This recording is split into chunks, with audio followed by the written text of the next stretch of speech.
You know what I hate? I hate actually making a video, uploading it, and then realizing that I left out something fucking important to where I need to do the video over again. Yeah, that tends to happen. This is my re-review of The Wolverine with Hugh Jackman and directed by Aaron Aronofsky. Or Darren Aronofsky. Apologize for fucking up the name. It's based on this. Yeah, I can kind of repeat myself, so yeah, just bear with me. I got back a little while ago from seeing the movie, and basically, I loved it, and I needed some time to kind of calm down my fanboy surge of joy with this, to kind of coherently talk about it a little bit better, and maybe convince you to go see it. So, let's get down with this review. This is going to be kind of a mild, spoilerish type of review.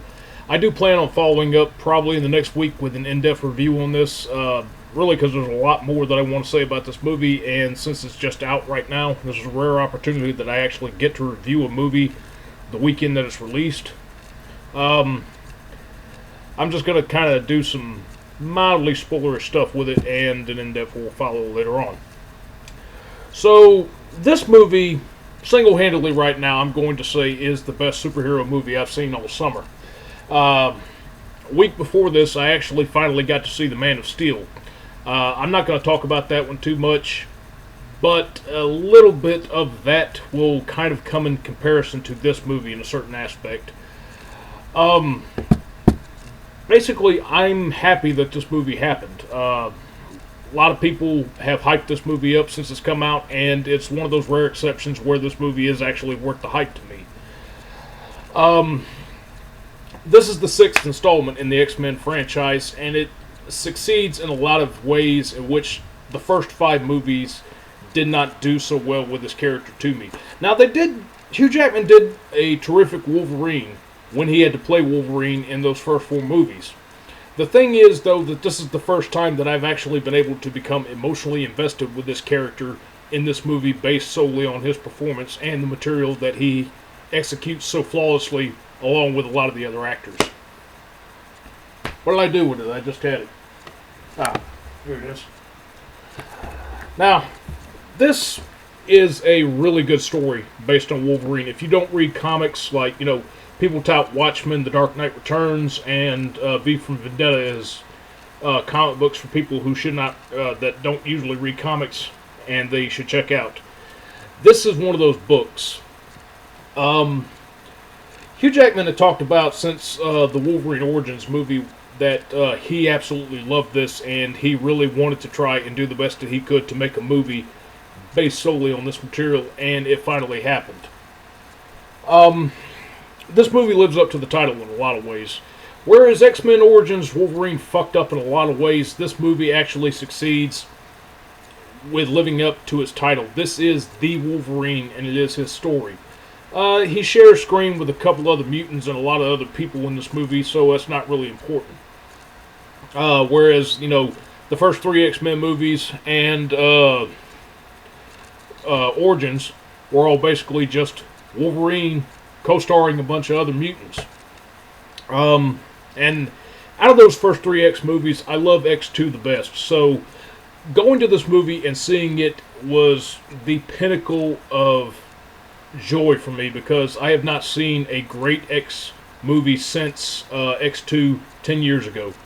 I sat through The Last Stand and I sat through Origins, and just the way that those movies went caused me not to go see First Class when it was in theaters. Finally got around to seeing it, and I had to take back a lot of the misapprehensions that I had about it.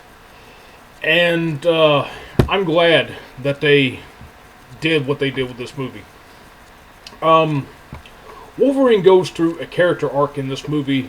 We're kind of examining a little bit of the Who Wants to Live Forever scenario.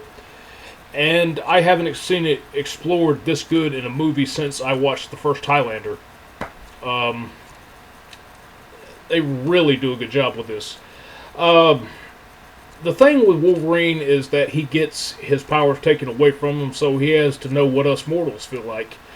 And this movie does a terrific job in exploring that. and kind of the relationships that develop in between Logan and Mariko and Logan and Yukio in this movie are really good. And the scenes with Jean Grey when they're kind of flashing back and he sees her specter hanging around him, because that's part of the big thing with this movie is that he's still on this guilt trip. This movie does take place after The Last Stand, and he's on this freaking guilt trip about how he killed her, and he's just been kind of spending the last however many years moping around in the Canadian wilderness. So this is kind of him stepping back into the game, so to speak. This is based on the Japanese story of Wolverine, but we're getting a little bit of Old Man Logan and wanting to leave the animal aspect of Wolverine behind. This movie goes to unexpected depths in exploring the man and animal duality in this movie, along with the tale of immortality. And is it really worth, not being able to die and see all those that you love around you suffer and die, and just life move by you while you're just stuck in this certain aspect of your life? This movie also succeeds in a lot of ways too. Now, this is the 6th X installment, and it's the most comic bookish movie that I've seen out of the X movies. Now, you can sit there and say, well, yeah, we had mutants in other movies demonstrating their powers, which this is true, okay. But those movies were a little bit more grounded. And this movie is grounded too. It's got some over the top stuff to it, and but it's still more grounded, and it kind of took a cue from the Avengers. We're still in the real world, but then, when a lot of the other movies are wanting to go with the realistic or the Nolanized style, this movie actually decides to embrace what little comic book roots that it does take, especially in 2 scenes in this movie. Towards the end of this movie, when we get to the Silver Samurai, a lot of people might complain about that, and, to be sure, the more extraordinary villains in this movie are a little underutilized, but just the fact that you get to see a mutant in this movie not fighting other mutants, not fighting humans, although that's pretty cool, but we actually get to see some of the over-the-top stuff that the Wolverine or even the X-Men at times deal with. Hey, a guy in a 10-foot tall suit of armor and Wolverine's fighting him. Hey, I'm finally happy to see this in a movie. The PG-13 rating on this movie also kind of had me turn it off based on first expectations. But this movie has somehow transcended that. This movie seems to have hit a bit of an unused rating in between PG-13 and R. There's blood in this movie, surprisingly, and a lot of violence. Not gratuitously either. There's a lot of violence in this movie that has a lot of emotional resonance, and it's very much a fight for survival. And, I'm finally happy that we're getting to see this in a Wolverine movie. It took this long for us to get to see a Wolverine movie to where he can actually use those claws and they would cause damage and not just be chopping up helicopters or cars or, killing people with no blood on screen. I understand why they did that for the X-Men movies, but this should have happened back in the Origins movie. I'm happy with this movie. It just did everything so right, and I'm happy about that. There are other areas I could get into that I would mildly spoil this movie at, but there is one thing that I want to tackle before anything else. Okay, well, a couple of things. Alright, action sequence-wise, everything in this movie is great when it comes to the fighting and Wolverine slashing things. The bullet train scene, which, everybody that's doing a review is talking about it. Okay, I was kind of expecting a little bit of a Spider-Man 2 ripoff, but this manages to do its own thing with the bullet train, and I love that scene. We got plenty of action in this movie, and there are moments where we can actually slow down, and they kind of actually manage to balance themselves out pretty well. There is one point in the movie where it does slow down just for a little too long, and I start getting annoyed, but then we pick back up, and, okay, everything's fine. And especially the start of this movie, too. I know I'm kind of going all over the place, but when talking about, comic bookish aspects that this movie has done more than the other X movies, look in the first 5 minutes of this movie, especially when Wolverine actually saves the guy in Japan during World War II. Wolverine, and again, utilizing more than the PG-13 rating this movie has, Wolverine gets hurt at the start of this movie. And I'm talking about badly fucked up. I didn't think that we would get away with it. The CG in this movie you could pick apart a little bit, and they use CG to show him get hurt. But even though it is, obviously CG, hell, I buy it. Because it damn sure looked like it hurt him when he got hit by what it was that got him. And I love that. Couple of things I could nitpick in this movie. We certainly have a couple of them. There's a scene in this movie actually, before I get into that, let me talk about the one thing that I was disappointed with the villains.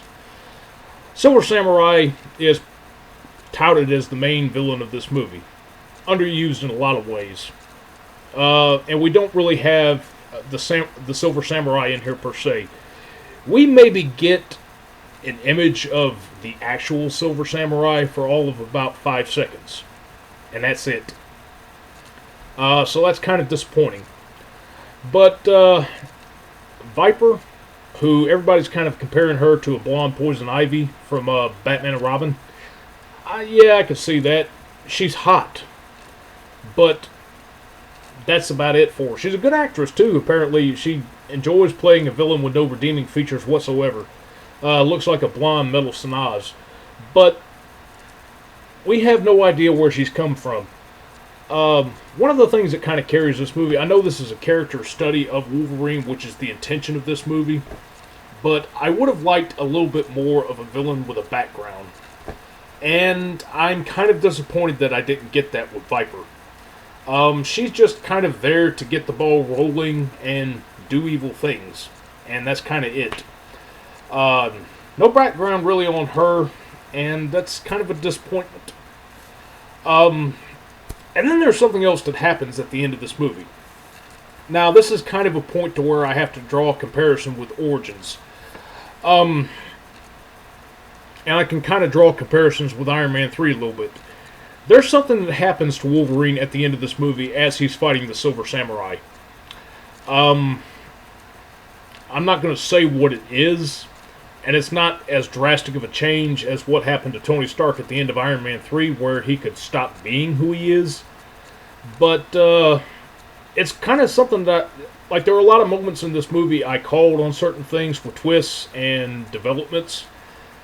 But this just came up out of nowhere, and I was actually kind of shocked that they did what they did to Wolverine. This doesn't necessarily stop him from being Wolverine. Let's just say we're kind of revisiting a point, like, I could compare this to the adamantium bullet at the end of Wolverine Origins. It's not as stupid as that, but it's just kind of a thing that they threw in there, and I don't entirely hate it, but I'm not sure if I should like it or not. If I had to think a little bit more into it, it probably could be something that, what happens to Wolverine, there's something that he loses, and while it's not necessarily something that defines Wolverine, it is kind of a big change for him. I will say that much. But despite my qualms with the movie, this is a solid summer superhero movie, and even the after credit scene is pretty interesting too. I will say right now, this is the best superhero movie I've seen all summer, and you would definitely not be disappointed by it. Do yourselves a favor, go check it out. After you get through watching it, if you haven't read this story, go and check it out. Do yourselves a favor and get into some good literature and a good film. And that's the Great Southern Trendkill's recommendation to you.